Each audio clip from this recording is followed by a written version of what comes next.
Assalamualaikum warahmatullahi wabarakatuh. Bismillahirrahmanirrahim. Hamdan wa thana'an laka ya Allah, salatan wa salaman laka ya habiballah wa ala alika wa ashabika ya khaira khalqillah, laka ya Rasulullah wa li jami' man itaba'adinaka ya habiballah, haqiqatan min ladun adam la yaumil qiyamah. Wa nakhusu khususan minhum ila hadratus syekh maulana Jalaluddin Rumi qaddasallahu sirrahu radhiyallahu lana wa lahumul Fatihah. A'udzu billahi minasy syaithanir rajim. Bismillahirrahmanirrahim. Alhamdulillahirabbil alamin arrahmanir rahim maliki yaumiddin. Iyyaka na'budu wa iyyaka nasta'in ihdinas siratal mustaqim. Waladhdallin amin. Litaqarrubina ila Allah ta'ala li muhabbatina ila Rasulillah sallallahu alaihi wasallam, li salamatina fid din wad dunya wal akhirah, li qada'i duyunina, li qada'i hajatina min hawaijid dunya wal akhirah, li taysiri arzaqina halalan thayyiban mubarakan katsiran wa sa'ah, li sihhati jasadina wa qulubina, li shifai amradina zahiran wa batina, lidaf'il balaya wal mihan wal fitan wal amrad wal asqam, wa limanafi'ina limasalihina li ahli baitina wa auladina wa dhurriyyatina wa jiwarina wa asdiqaina wa jami'il muslimin wal muslimat wal mu'minin wal mu'minat al-ahya'i minhum wal amwat, wa li'izzil islam wal muslimin bijudika ya Allah, bi syafaati nabiyyika ya Allah, bi barakati awliyaika ya Allah, wa bi asraril Fatihah. Bismillahirrahmanirrahim. Alhamdulillahi rabbil alamin arrahmanir rahim maliki yaumiddin. Iyyaka na'budu wa iyyaka nasta'in ihdinas siratal mustaqim. Siratal ladzina an'amta 'alaihim maghdubi 'alaihim waladdallin amin. Kadang-kadang penderitaan itu merupakan pintu bagi kita untuk mendapatkan berbagai macam kebaikan dan keberkahan. Karena itu, di dalam setiap saat kita mesti berbaik sangka kepada Allah. Bahkan andaikan kita berada pada giliran penderitaan, tetap wajib berbaik sangka. Salah satu contohnya adalah seorang sahabat Nabi Muhammad SAW tertimpa rasa sakit. Ternyata rasa sakit itu menjadi sebab datangnya Maharaja Rohani. Rasulullah SAW menjenguk si sakit ini. Jadi karena itu si sakit ini merasakan betapa penderitaan ini, sakit ini merupakan pintu bagi dirinya untuk bisa dijenguk oleh nikmat teragungnya Allah, dijenguk oleh ayat terbesarnya Allah, yaitu Rasulullah Muhammad Sallallahu Alaihi Wasallam. Maka karena itu sakit bagi si sahabat ini justru disyukuri, karena sudah menjadi pintu bagi datangnya karunia terbesar. Disyukuri. Nah, di sini pentingnya kita itu senantiasa berharap kepada Allah lewat pintu apapun, termasuk lewat pintu yang getir-getir, untuk mendapatkan limpahan-limpahan karunia-Nya. Jadi ada kalanya sakit itu justru mengantarkan seseorang untuk mendapatkan karunia agung yang tak tertandingi oleh apapun. Enggak tanggung-tanggung, yaitu dijenguk oleh makhluk paling mulia, manusia paling sempurna. Dijenguk Nabi itu merupakan keberuntungan luar biasa. Dijenguk Nabi itu, wong kita enggak usah dijenguk bermimpi saja, itu sudah karunia sangat besar. Di dalam sebuah kitab disebutkan bahwa Orang yang dijenguk Nabi dalam mimpinya, orang yang berjumpa Nabi dalam mimpi, itu posisinya sebagai sahabat Nabi. Posisi sebagai sahabat Nabi itu posisi yang sangat keren di dalam dunia rohani. Karena itu tetap terbuka kemungkinan bagi kita untuk bisa berjumpa Kanjeng Rasul walaupun dalam mimpi. Lebih hebat lagi kalau Allah Ta'ala memberikan karunia sangat besar kepada kita, bisa saja kita diperjumpakan dengan beliau tidak dalam mimpi, tapi dalam kenyataan. Apa ada? Masih banyak para wali sekarang itu yang dijumpai Rasulullah di alam nyata, di alam jaga, bukan di alam tidur. Bukankah itu merupakan karunia yang sangat besar? Jadi karena itu berbaik sangkalah kepada Allah apapun roda nasib yang ditimpakan oleh hadiratnya kepada kita. Sa'dun wa nahsun wa mulkun anta malikuhu, kata Ahmad Syauqi dalam kitab Burdahnya. Keberuntungan, malapetaka dan kekuasaan Engkau ya Allah yang memiliki semua itu. Dan Allah Ta'ala itu boleh mempergilirkan semua itu di antara kehidupan manusia. Ketika pas mendapatkan giliran yang getir, di situ saatnya terutama kita itu berharap agar pintu kegetiran itu menjadi sarana, menjadi wasilah bagi diri kita untuk semakin berakrab ria dengan Allah Subhanahu wa Ta'ala. Oke, kita lanjutkan. Qala al-musannifu rahimahullahu ta'ala wa nafa'ana bi'ulumihi wa madana bi asrarihi wa fadha alaina min barakatihi wa bikum amin. Bismillahirrahmanirrahim.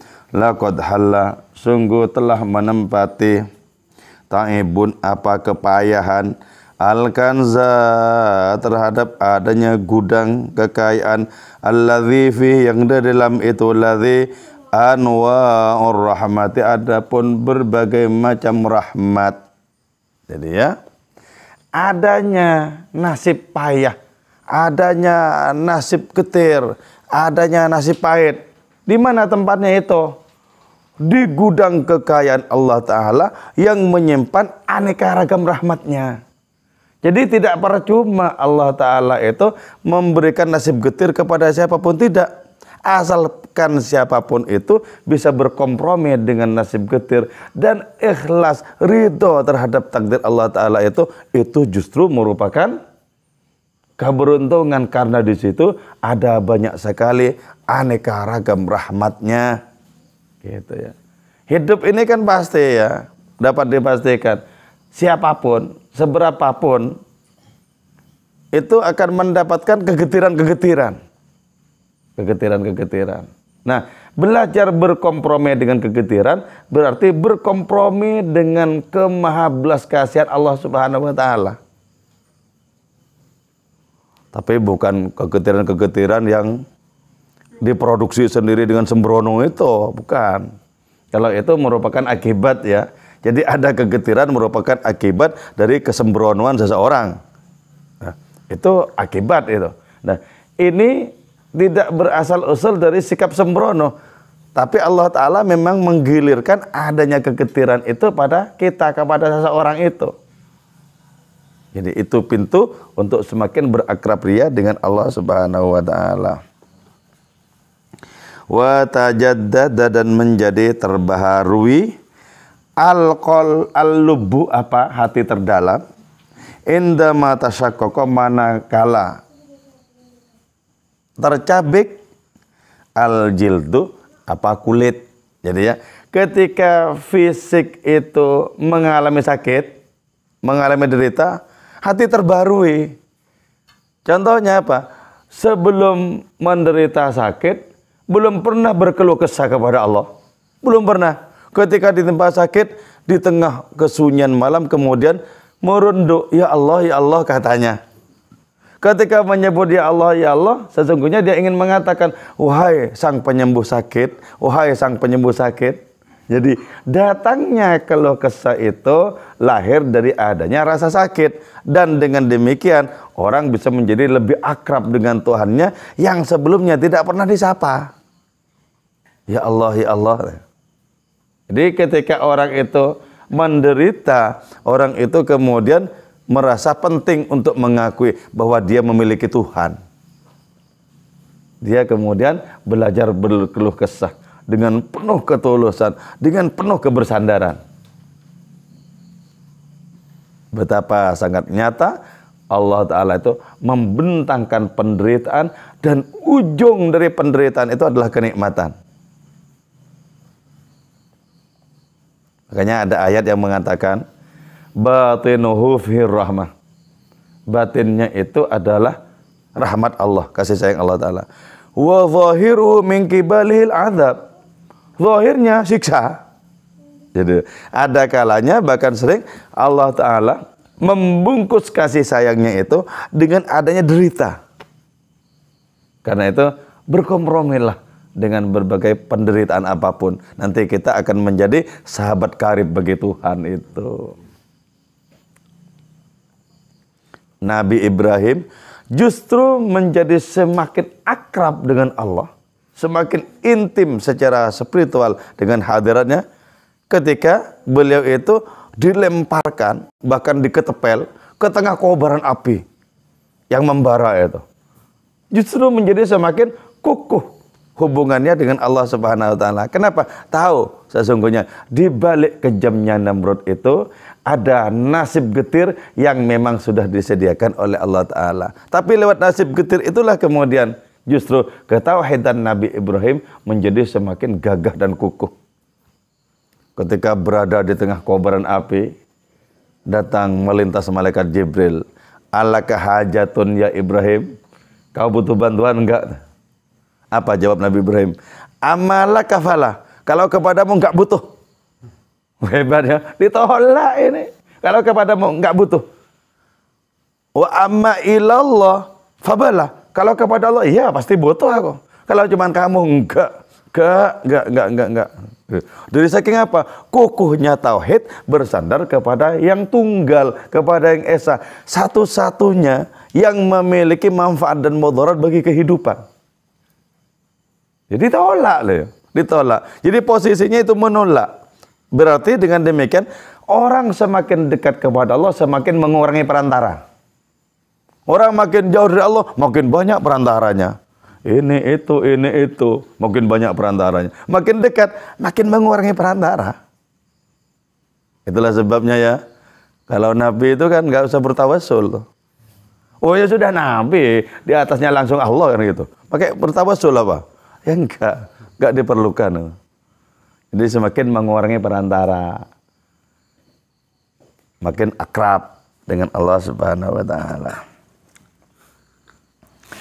Jadi ternyata di balik adanya nasib getir yang diterima oleh jasad, di situ kemudian hati seseorang menjadi terbaharui.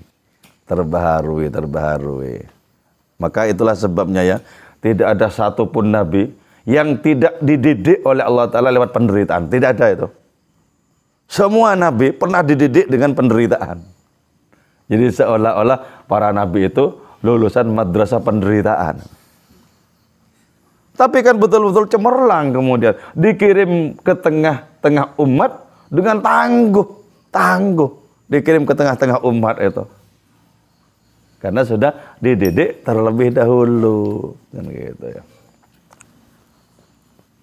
Faya ayyuhal akhu, wahai saudara, inna sabra, sesungguhnya sabar, fil maudhi'il baridi, di tempat yang dingin, alal ghammi, atas adanya kegundahan, wal maradi, dan sakit, wal wahni, dan lemah, wal alami, dan penderitaan, huwa nab'u ma'il hayati, itu adalah sumber air kehidupan.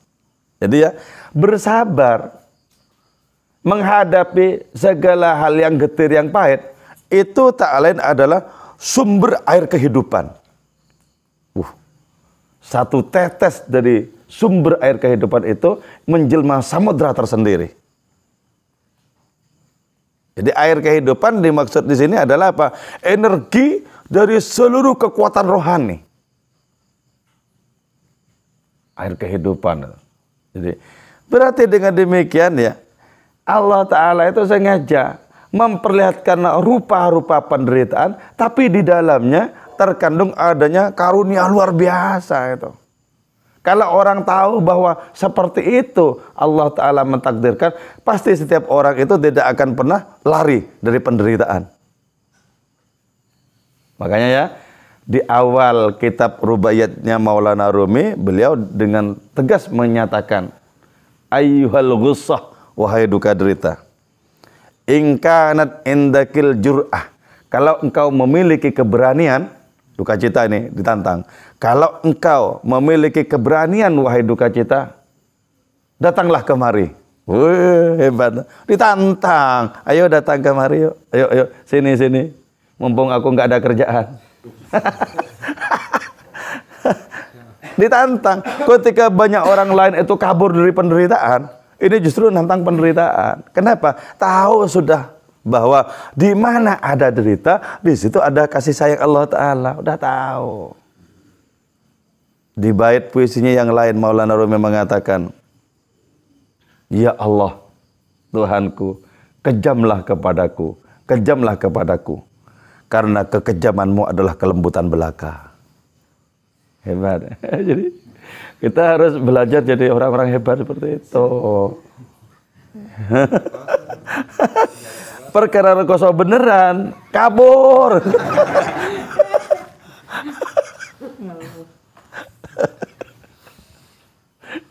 Tapi jangan dipakai deh doa ini. Jangan dipakai. Ini hanya untuk para lelaki yang tangguh. Kalau kita kan baru casingnya laki-laki, batinnya masih penakut.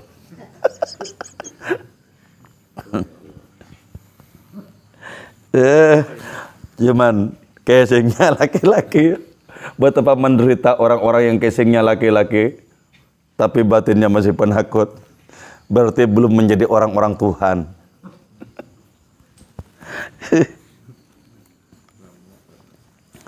Wa ka'sis sukar, dan adanya kesabaran menghadapi kegetiran hidup itu selain merupakan sumber mata air kehidupan, itu juga merupakan gelas yang penuh berisi gula. Gula itu simbol dari kenikmatan. Simbol dari kenikmatan. Jadi ini tong sepenuh-penuhnya berisi gula dan madu. Nah itu maksudnya sumber dari segala kebahagiaan. Jadi kalau pengen tahu kebahagiaan yang hakiki, maka kelupaslah penderitaan. Di dalamnya pasti berisi kebahagiaan yang hakiki.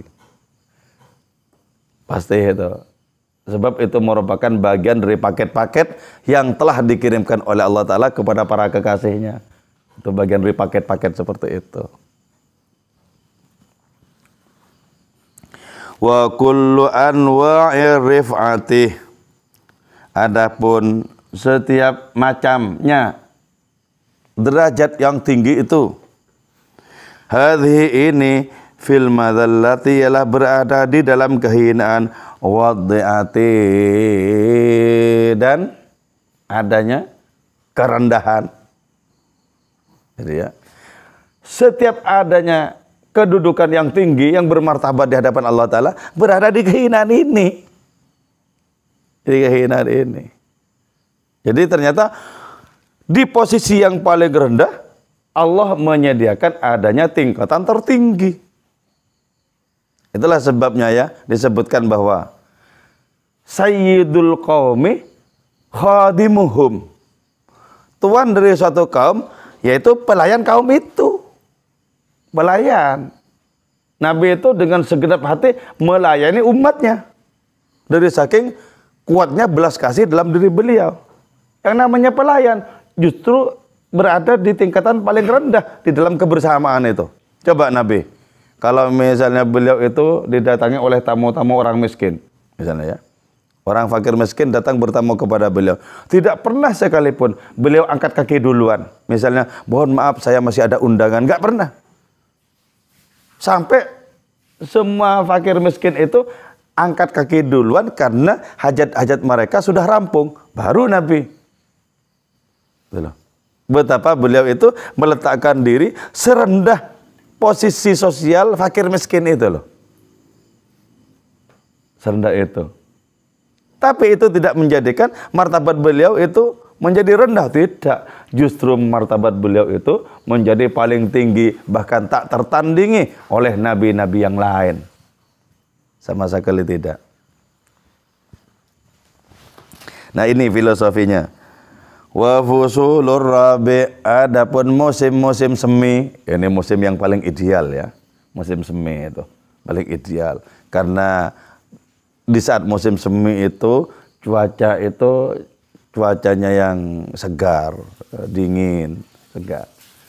Bunga-bunga pada bermunculan di musim semi itu. Ini musim paling ideal di negara-negara 4 musim. Musim semi itu. Karena itu kalau pas kita umroh, itu enak sekali pas di musim-musim semi itu. Tidak terlalu panas. Bahkan lebih sejuk ketimbang di Indonesia ini. Enak ya. Nah, musim-musim semi itu kulluha semuanya itu musim-musim semi mudmaratun ialah tersimpan fil kharif di musim gugur. Di mana tempat bersemayaman musim semi? Di musim gugur. Jadi kalau kita berkompromi dengan musim gugur, sebentar lagi kita akan didatangi oleh musim semi. Kalau kita berkompromi dengan kegetiran hidup, sebentar lagi, tidak lama lagi, kita akan memasuki adanya nasib yang enak, nasib yang menyegarkan, yang penuh dengan kedamaian. Di Allah Ta'ala itu memang menggilir ya, adanya roda nasib itu untuk apa? Untuk kedewasaan rohani diri kita, digilir. Kalau orang itu hidupnya nikmat terus, enak terus, itu enggak dewasa-dewasa orang itu. Cengeng pasti. Kena gempur sedikit, langsung lunglai. Tapi kalau sudah biasa digempur dengan adanya penderitaan, tetap tegar. Itu memang makananku gitu. Kan tetap tegar. Sama dengan anak-anak muda ini, yang sekali nembak perempuan ditolak, itu udah biasa. Udah biasa. Jadi nggak kaget. Udah biasa. Nanti baru ketika dapat, alhamdulillah dapat beneran ini. Setelah uji coba berkali-kali.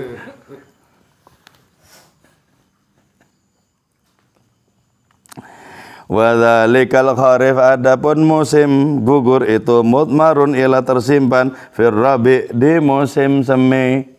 Fala tahrab, maka janganlah kabur engkau minhu dari itu musim gugur. Jangan kabur.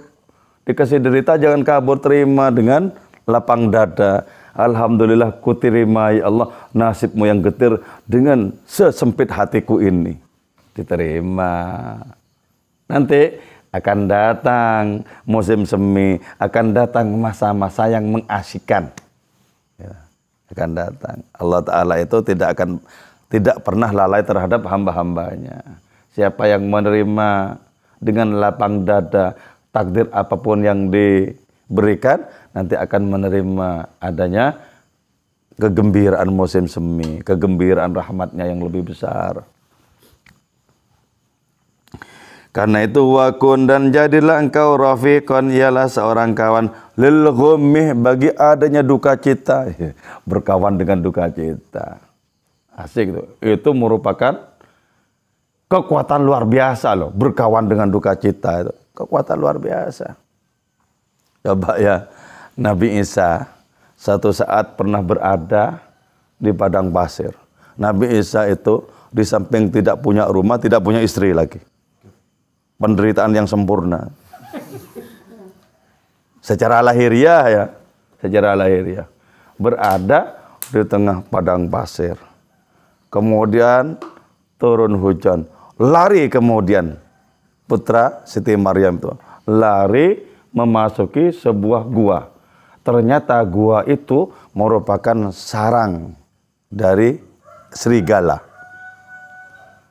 Selepas hujan, Allah berfirman, kepada Nabi Isa, Isa, cepatlah keluar karena penghuninya terganggu dengan kedatanganmu. Waduh, saya kan. Ya Allah, kata Nabi Isa itu, serigala saja punya rumah, sementara putra Maryam ini mau pulang kemana nggak punya rumah. Apa komentarnya Maulana Rumi? Orang yang tidak punya rumah, tapi punya kekasih yang mengusir dari sarang serigala, jauh lebih berharga timbang 100.000 dunia dan 100.000 akhirat. Gak apa-apa gak punya rumah, tapi punya kekasih yang mengusir. Gak apa-apa. Kenapa? Lebih bangga punya Allah Ta'ala sebagai kekasih, walaupun kekasih itu kejam. Bukankah kekejaman kekasih itu merupakan bagian dari kelembutannya? Nah, hidup kalau kita pahami seperti ini, enak, enjoy. Segetir apapun beres. Beres. Nah, yang jadi masalah, kalau cuma getirnya saja itu loh. Nah, itu yang jadi masalah. Tapi kalau getir sekaligus di situ ada kekasih yang senantiasa mendampingi, wah, selesai persoalan. Hidup ini rampung dengan cara demikian. Karena itu fala tahrab minhu, jangan kabur dari penderitaan. Jangan kabur. Wa talif, dan akurlah engkau ma'al wasyati, beserta kemurungan. Suruh akur bersama kemurungan itu. Hebat ya. Ini ajaran yang luar biasa ya. Tapi hanya untuk para lelaki rohani ini. Para lelaki rohani. Orang-orang yang rohaninya tewer-tewer nggak bisa masuk di sini. Kalau di dalam dunia kesusastraan itu, Khairil Anwar pernah bilang, yang bukan penyair tidak boleh ambil bagian. Itu hanya untuk kalangan tertentu ya. Jadi karena itu kita kemudian kenapa mempelajari kitab Masnawi ini di tengah malam begini. Semoga perlahan-lahan bisa merubah kita menjadi lelaki rohani. Ya, gitu. Hebat, lelaki rohani itu temannya para nabi, temannya para wali, lelaki rohani itu. Wadawim, dan abadilah engkau, terus meneruslah engkau, fi mautika, di dalam kematianmu, ala talabil umri tawil, atas memohon adanya umur yang panjang. Jadi ya, justru karena kita sadar bahwa kita itu temporal, sadar bahwa kita itu sementara, kita mohon umur yang panjang. Ketika kita mencapai akrab dengan Allah Ta'ala, maka umur yang panjang itu sudah disediakan. Apa sedihku, kata Maulana Rumi, kalau umurku yang fana ini habis, di sana aku sudah ditunggu oleh umur yang abadi. Wah, enak ini. Jadi nggak masalah. Umur itu secara lahiriah terbatas, tapi setelah itu diganti oleh umur keabadian di alam rohani. Nggak masalah. Jadi karena kita sadar bahwa kita tidak selamanya menempati kehidupan di dunia ini, maka kita mohon adanya umur panjang yang tidak ada habis-habisnya. Di mana? Ya di akhirat. Di mana? Ya setelah kehidupan ini. Jadi kehidupan ini baru merupakan pengantar dari buku besar kehidupan. Pengantar saja kehidupan ini. Jangan terlalu bermain-main di pengantar. Kalau orang membaca buku yang asik, bermain-main di pengantar, bolak-balik di pengantar, ya nggak baca bukunya itu. Dikira cuman itu yang kesenangan. Padahal bukunya itu masih penuh dengan kehakikatan, penuh dengan adanya kesenangan. Jadi jangan hanya putar-putar di alam pengantar. Pengantar dunia ini, pengantar. Episode berikutnya masih banyak yang menunggu. Jadi jangan tuntaskan impian kita terhadap dunia yang sementara dan malang ini. Wa ma taqulu laka wa ma taquluhu laka nafsuka wa ma, dan adapun sesuatu taqulu yang mengatakan hu kepada itu ma laka bagimu nafsuka, apa nafsumu, hadza maudhi'un sayyi'un, adapun ini adalah tempat yang buruk, la tastami ilaiha, jangan kau dengarkan itu. Misalnya kita di anugerahi adanya kegetiran. Terus nafsu kita mengatakan, ini posisi yang buruk ini. Bagaimanapun harus ditinggalkan ini. Harus kabur dari tempat ini. Jangan didengar. Jangan didengar. Ketika nafsu mengatakan seperti itu, berarti apa? Kebalikan apa yang dikatakan oleh nafsu itu terpuji. Jadi jangan pernah kita berkompromi dengan nafsu kita. Jangan pernah. Sebab seluruh arahan-arahan nafsu amarah itu tertuju kepada keburukan-keburukan. Wong Allah Ta'ala memberikan pintu bagi kita untuk mendapatkan adanya berbagai macam kebaikan dan keberkahan. Malah sama nafsu dibilang, jangan di sini, pindah. Ini alamat buruk, tanda sial bagimu. Jangan pernah dipatuhi. Jangan pernah ditanya. Wahadzir antuwalliyahu, hati-hati engkau. Jangan sampai nafsumu itu menjadi pemimpin hidupmu. Fa inna didanaha, karena sungguhnya adatnya itu nafsu, qaulu aksil haqiqah, ialah mengatakan kebalikan dari yang hakikat. Jadi kebiasaan nafsu itu begitu. Kenapa? Karena nafsu itu diperintahkan, ditugasi, dicetak oleh Allah Ta'ala sebagai sandungan terbesar bagi diri kita. Kalau sandungan itu rampung, kita atasi, bereslah. Beres. Tapi sandungan nafsu itu sandungan paling berat ya. Kenapa? Karena nafsu itu diciptakan bersekongkol dengan jasad kita. Jadi ikut tidur bareng sama kita nafsu itu. Ikut makan bareng, sahur bareng, buka bareng gitu. Loh, bagaimana ini kok mau dikalahkan? Tentu saja ini paling berat. Nafsu itu. Nafsu itu bisa muncul di dalam 1001 rupa. Bisa muncul dalam berbagai macam godaan. Dari godaan yang terang-terangan mengajak kepada keburukan, sampai godaan yang pura-pura ngajak kebaikan, tapi intinya nanti akan dibelokkan perlahan-lahan. Nafsu kita itu begitu.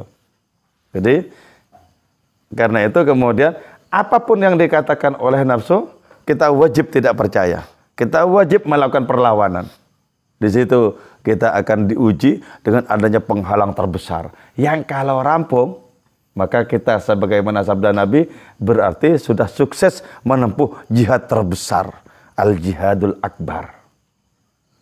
Nah ketika rampung itu enak kemudian. Hidup seseorang itu enak, enjoy, kompromi terus dengan Allah Ta'ala.